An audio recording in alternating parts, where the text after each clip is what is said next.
Good evening, everyone, and welcome to the final match of the National Collegiate Debating Championship 2023. After 5 preliminary rounds, we have 4 amazing teams in the finals today. The motion for this round has an info slide. It reads, a presidential republic is a form of government in which a head of government, typically with the title of president, leads an executive branch that is separate from the legislative branch in systems that use separation of powers. In a presidential system, the head of government is directly or indirectly elected by a group of citizens and is not responsible to the legislature, and the legislature cannot dismiss the president except in extraordinary circumstances. The motion reads, this House supports Jamaica adopting a presidential republican system. This evening, we have proposing the motion, Utech Papine C.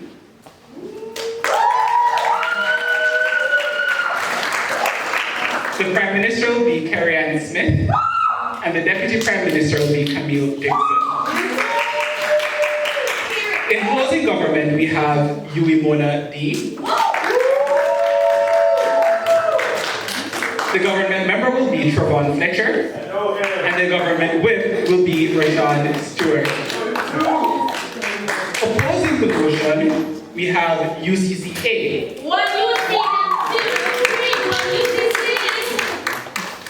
The opposition leader will be Shania Williams, and the deputy opposition leader will be Natalia Burton.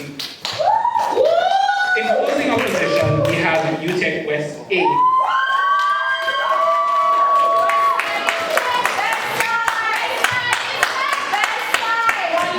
The opposition member will be Jaden Hewitt, and the opposition whip will be Enroy Madiri. Today's motion was kindly sponsored by the Advocates Network. Thank you to the Advocates Network. Each of the speakers for this match will speak for 7 minutes. The first and last minute will be protected time, in which no points of information may be asked. Outside of protected time, points of information may be asked, but they cannot be any longer than 15 seconds. We thank all the debaters for being here today, and we wish them the very best. I'd now like to welcome to the floor the Prime Minister to open the debate. Shanil, you have 7 minutes. Hear, hear. Carrie-Ann, you have 7 minutes. Hear, hear.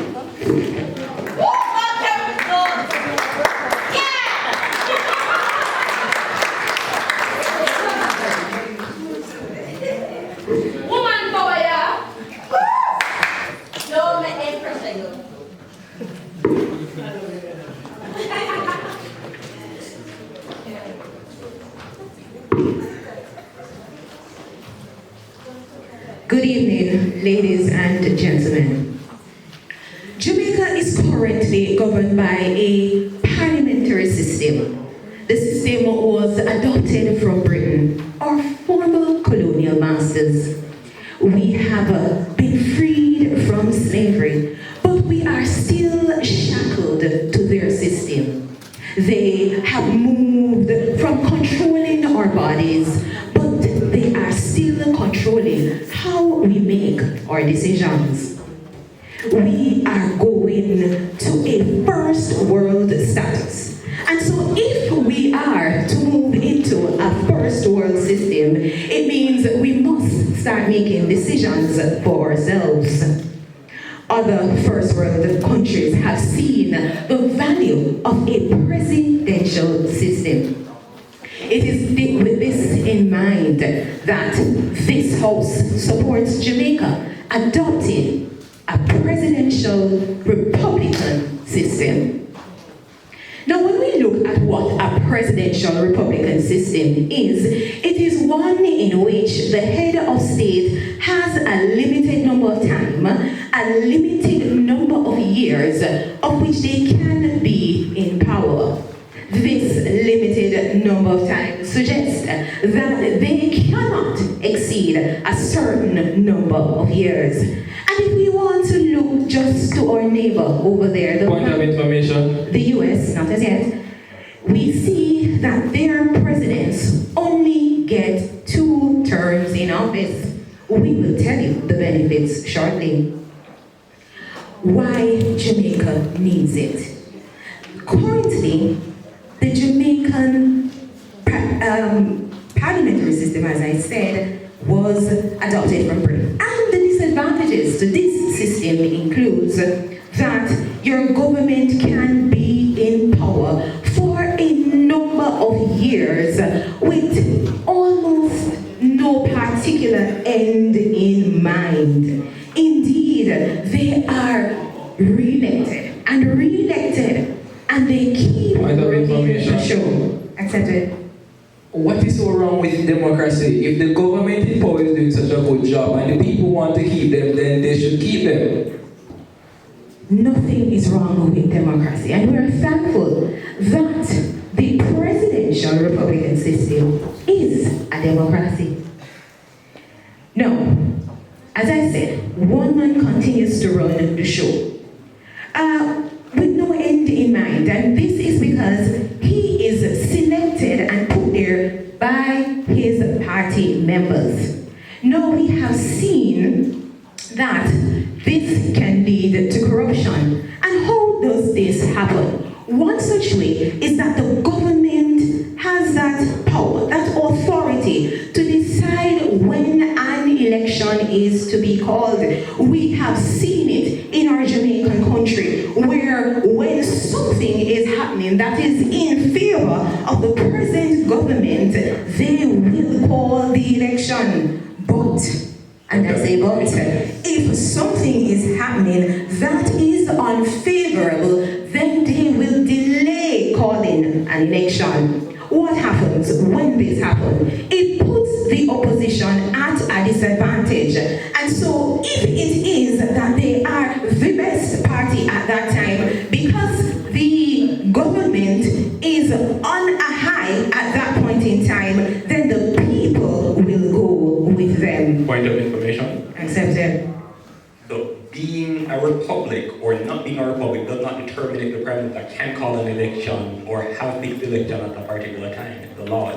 So it is irrelevant. That is not related to if you're a republic or not. It doesn't determine if they can, but it determines when they do. And that when is what decides what happened and if they are selected. I tell you, if an election was called in Jamaica at the period when COVID just came in place and the Prime Minister was in his grandeur and people were in favor of him, I tell you, he would have won that election.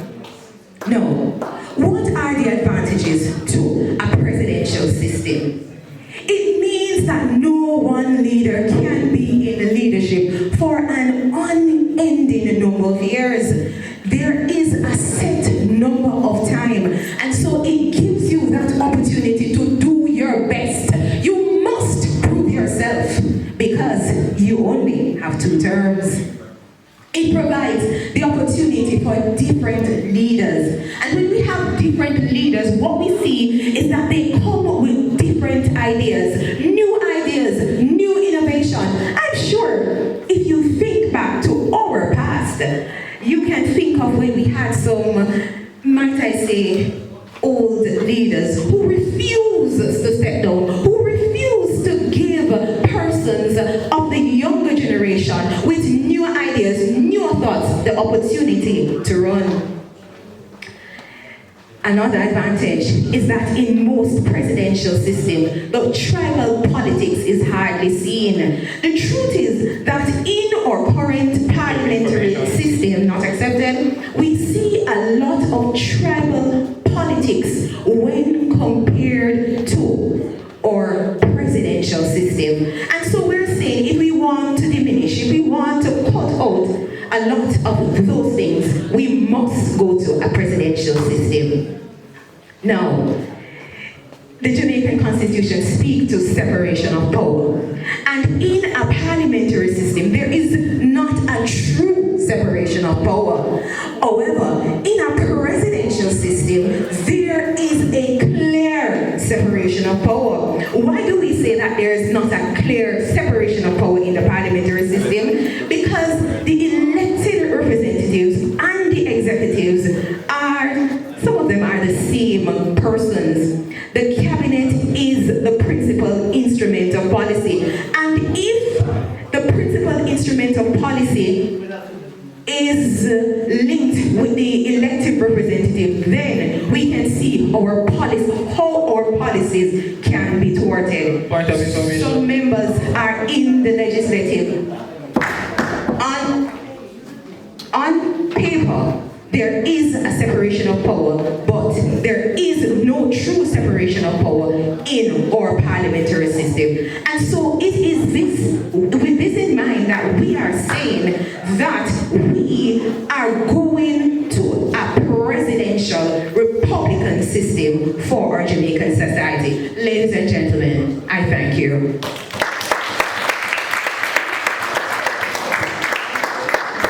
I thank the Prime Minister for their contribution and welcome the Leader of the Opposition to the floor.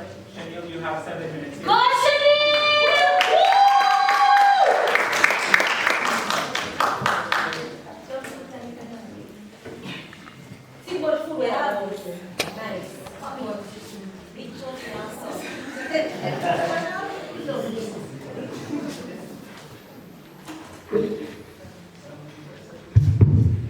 Good afternoon.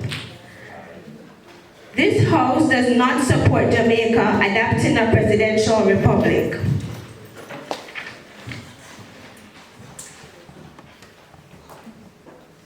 The people should have a choice of who rules their country, as it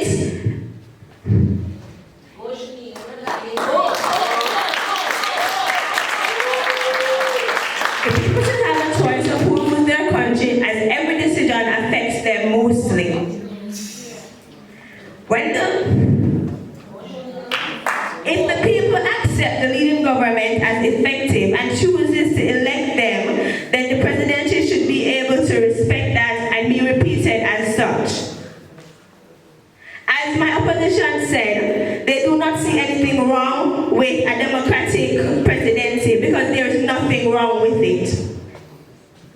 The government continuously wins an election and is able to lead for an unlimited amount of time because the citizens or the nations who are affected by their choices mostly see it fit. If we are to remove their right from them, the right that we have fought so much to gain, to have a choice in which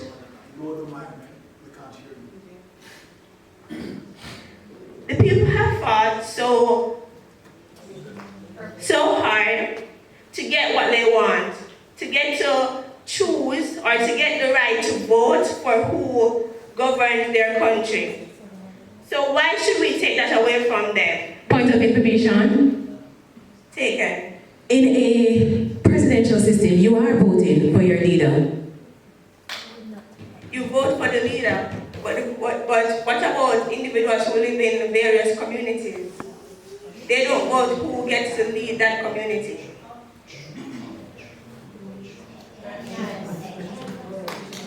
Whether all the leaders step down, that rain dawns on the nation or citizens per se who gets to vote. If they find all the leaders to be working effectively over time, they can keep voting them in. I would like to say, when people have pressure on them, they work better. So if a government wants to be re-elected over and over, they will put in action plans and strategies that will help the country, better the country, because they want to be re-elected. If there is no attempt to better our country, if the citizens do not see the government as fit to rule the country, they will not be voting them in. On that point, Taken. so the very point of our presidential republican system is to put pressure on parties to perform such that they get re-elected, as opposed to focusing on winning seats for constituencies. That's the very point. So what is the argumentation they're trying to make here? When a republic rules, they rule in limited amount of time. But isn't the pressure still on the democracy republic because they want to continue ruling? Who does not want power? If they want power continuously, that will bring forth more pressure and they will do more to rise the community and the country on a whole.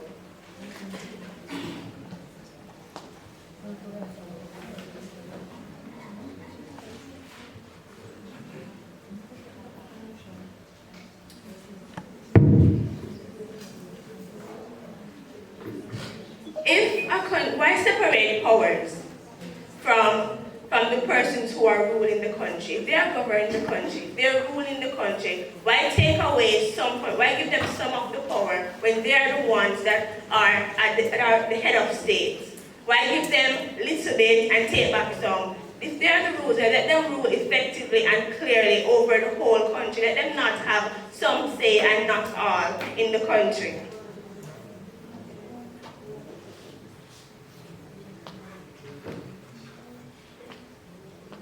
The government body should be able to rule unanimously. That's it.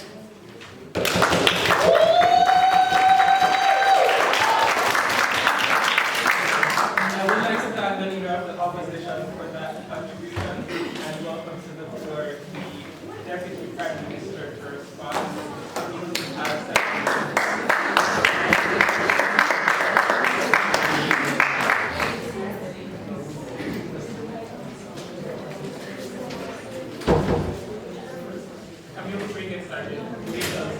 Remember when you're using the mic to hold it not too far and not too close to your face, so just like, right? Camille? Camille? You have that? Alright. Is here okay? That's perfect. I wish it had a mic stand. I need my hand. Alright. So wait, judges, we're hardly hearing that nice clap.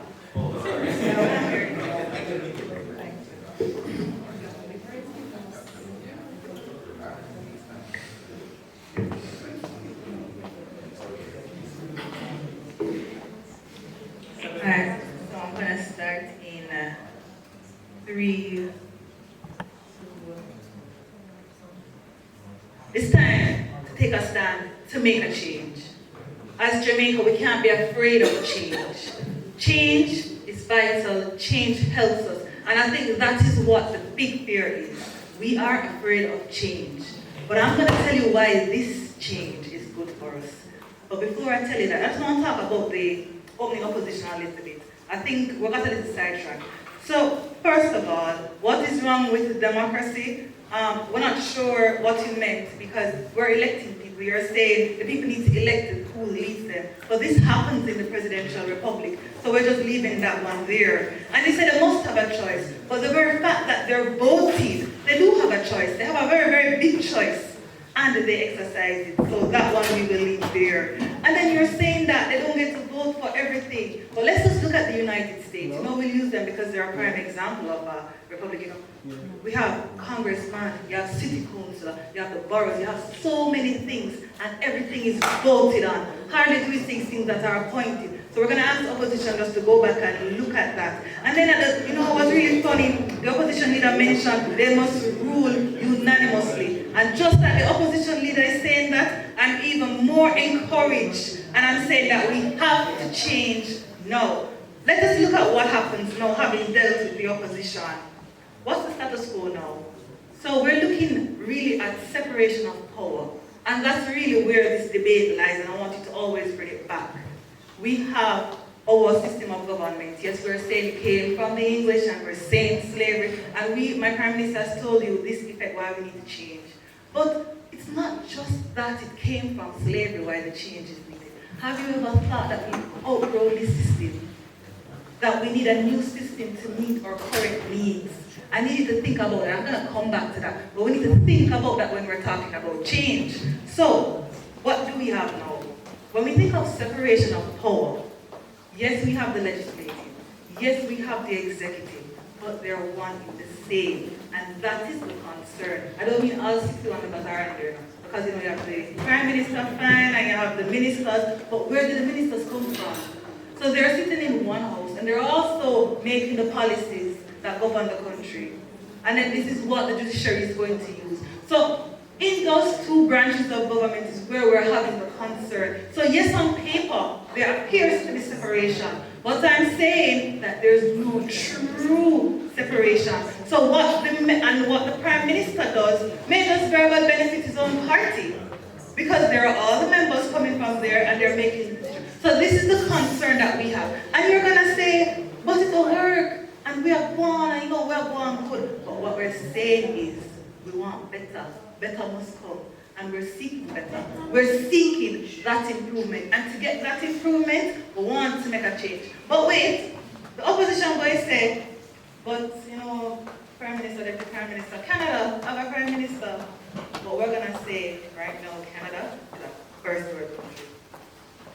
If they want to keep, let them keep it. We're not a first world country. We want to get there. We know what our country is like. Not accepted. So this is why we want this. So what are we looking at? The benefits under the republic system. We're looking at true separation, distinct separation. And we have seen what corruption is like in Jamaica. And we have seen how the very true separation will be a greater benefit. We're not saying there are no benefits on the other side, but on this side, when we go to a republic, there will be greater benefits. And it will be harder for corruption, harder for these things to happen, because we're now going to experience for once in our life true separation of power. And what does this mean? The rule of law. And a lot of this debate is centered on legal things.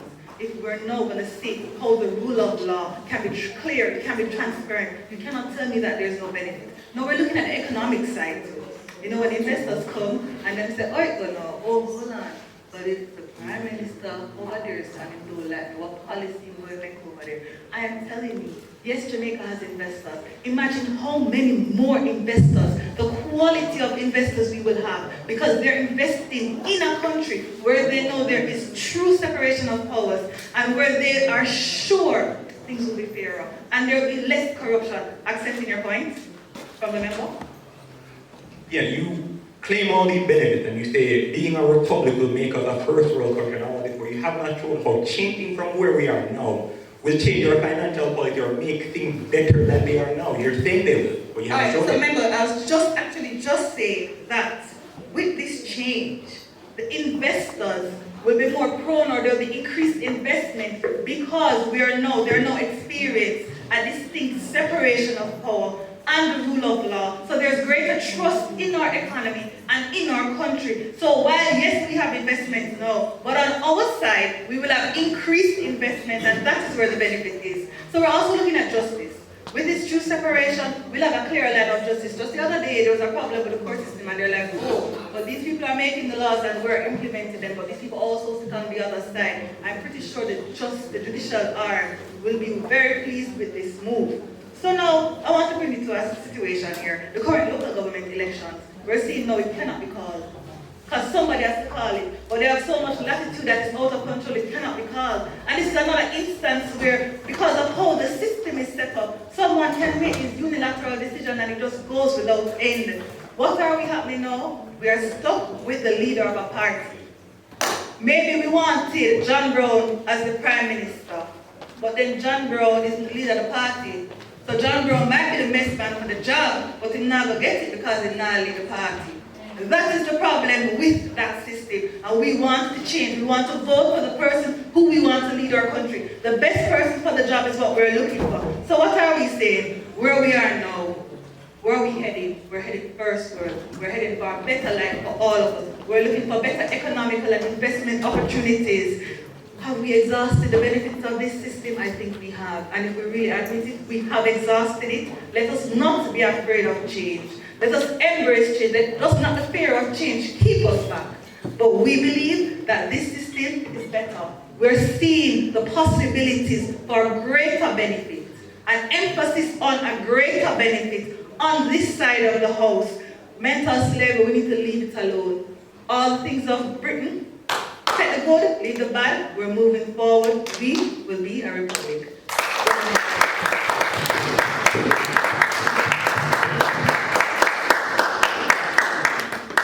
I'd like to thank the Deputy Prime Minister for that contribution. And welcome to the floor, the Deputy Leader of the Opposition. Natalia, you have 7 minutes.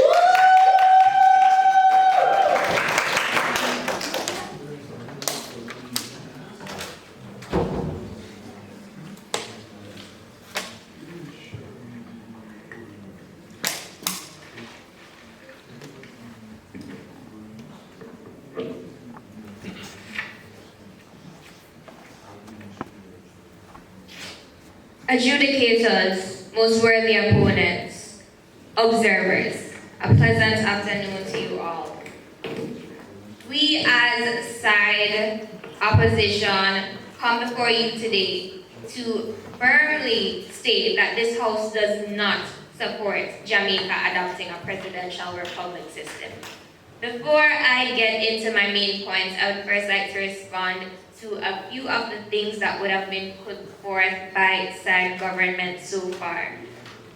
Side government emphasized the need for change, the need for transition, the need for us to abandon certain things and instead consider factors that suit the needs of our people in today's time. And I would like to say that the presidential republic system is not necessarily what we need to facilitate that meeting the needs. There are very well things that we can do in our parliamentary system to improve it, such as increasing transparency and accountability and reforming the Constitution. So there are things that we can do in our parliamentary system that will improve it and have us operating to a better standard without having complete reform in that regard. She also mentioned that there are greater chances of investment, but simply having separation of powers and having under the guise that because we have separation of powers, we are operating more efficiently. We disagree with that notion. We simply believe that just because we adopt a presidential republic system, it does not mean that Jamaica has the capacity or the resources to effectively execute this model. On that point? To the country's benefit, accepted. So, given that we have a first past the post system, the present parliamentary system, how is it that you will change this country that the focus is shifted from just winning seats to actually executing the mandate as MP and as Ministers of Parliament as well? Could you please repeat that? Okay. So, given that we have a first past the post system present in Jamaica, how will you shift this system such that the focus is shifted from not just winning seats and becoming government, but to actually execute the mandate as MP and as Ministers of Parliament and as Ministers with portfolio as well? I will get into that later in my speech. So, getting into my points, firstly on the government side, they stated that there is a limited time, and this incentivizes persons to do all they can to prove their worth and do their best when they serve their tenure. And we do agree, we concede to that. However, there are drawbacks to that. The fact that there is a limit. A government can be doing extremely well for the country, be pulling out all the stops, the people are pleased, the persons are satisfied with how things are operating, but the limit in turn is going to take that away from them, and then there is no longer accepted. You said that a separation of power is not necessary, but might I say that a separation of power is not a choice. It is mandated by the Constitution. The current system blurs the line of separation, but the presidential one will make it much clearer. I will explain that later in my speech. So yes, there is no guarantee that the next president will be any better, and we do believe that in the parliamentary system, persons are able to continuously re-elect persons as long as they are pleased, and we believe that in the spirit of democracy, that is something that is very necessary, and in our culture, we are a very vocal person, and I think that we're very honest in our voting. So if we are pleased with something, we should have the option to continuously elect the persons who represent us. On to my next point. Different ideas does not equate to good or